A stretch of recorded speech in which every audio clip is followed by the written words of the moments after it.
Ok, questão 1 da nossa revisão.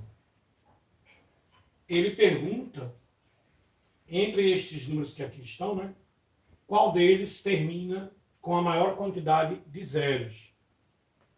Bom, a quantidade de zeros de um número vai depender do seu fator como potência de base 10. Uma vez que a gente sabe que 10 elevado a n é 1 seguido de n zeros. Então, se eu tenho um número multiplicado por essa potência, certamente esse número vai terminar com essa quantidade de zeros. Tá? Com base nisso, a gente observa primeiro as potências de base 5 que eu tenho em cada um desses números. Por quê? Porque quanto maior o expoente da potência de base 5, havendo potência de base 2 com essa mesma quantidade de expoentes, isso nos leva a potência de base 10. Tá? Com essa quantidade de expoentes. Tá certo? Então, quando a gente observa, aqui eu já descarto. Por quê? Porque aqui eu tenho 5 elevado a 6. Tá? Então aqui eu tenho 2 elevado a 5. Desculpa, 5 elevado a 5 e 2 elevado a 4. E não tem mais nenhuma base par. Então o que ocorre? O maior expoente possível aqui para o 10 vai ser 5. E mesmo assim não chega a isso, porque aqui eu vou ter 4.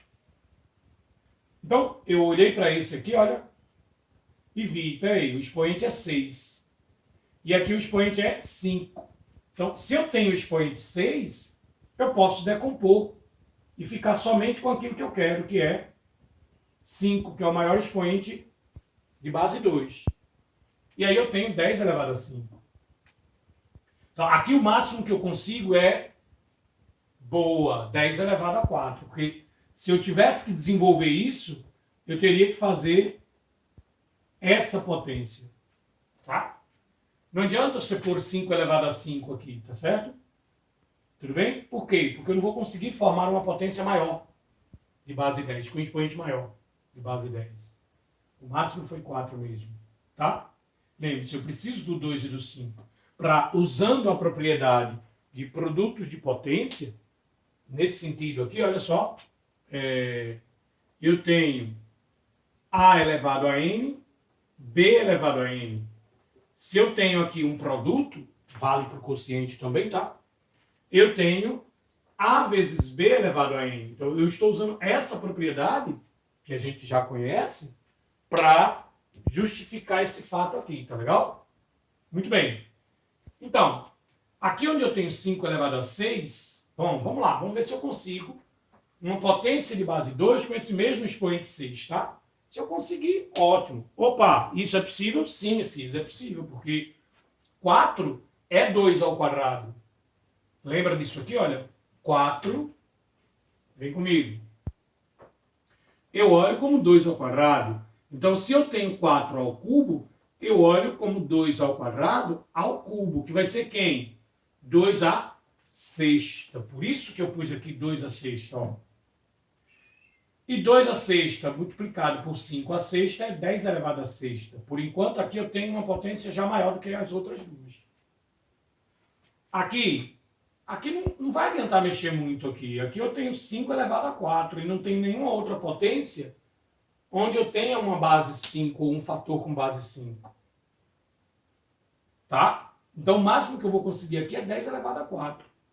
Tá? É possível conseguir. E nessa última, observe, opa, tenho 5 oitavas, opa, bom, né? Ora, mas 2 eu só tenho 2 no máximo até a sexta, e não tem nenhuma outra potência de base par, de onde eu pudesse, então, decompor e extrair uma potência de base 2, não tem. Então, 2 à sexta, 5 à sexta, 10 à sexta. Eu tenho duas alternativas aqui, ó, a alternativa C e a alternativa E, que são as alternativas que vai ter a maior quantidade de zeros. Esses números, tá? Se a gente tivesse, né, disposição para... Não precisa, mas você tendo disposição para calcular de fato cada um desses números aqui, ó, você vai constatar que aqui é a alternativa C, eu vou ter um número que termina em 6 zeros. E aqui a alternativa E, eu também tenho um número que termina em 6 zeros. Tá bom, gente? Então, essa foi a nossa primeira questão. Nós vamos continuar, dar continuidade e resolver todas as demais da nossa lista de revisão. Tá bom? Aproveita a oportunidade e bons estudos.